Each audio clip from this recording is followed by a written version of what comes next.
Assalamualaikum So yang ini kita ada ni. Hari ni kita main bus saja. Hari ni kita nak tukar bus saja. Kita nak tukar yang heavy duty. So yang ini Vios NCT 150. Yang ini ada lagi sebiji, kita ada Suzuki Swift guys. Suzuki Swift nampak dia punya bus dah crack Bus dah crack. Yang ini Honda Stream RNC. Warna hitam sama tapi material tak sama. Yang ini full rubber. Ini full rubber. Kita pre masuk, dah siap pre masuk yang heavy duty. Full rubber. Warna hitam, warna merah sama. So yang ini masih yang standard.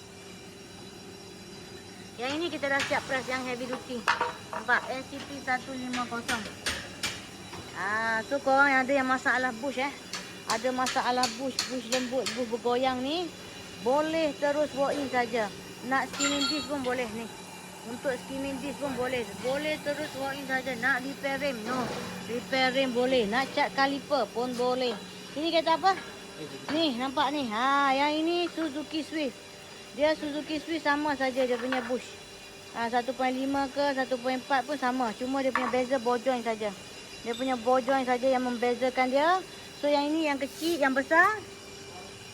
Ini yang kecil. Nampak? Ni. So kita nak press keluar. Nanti kita akan update lagi guys.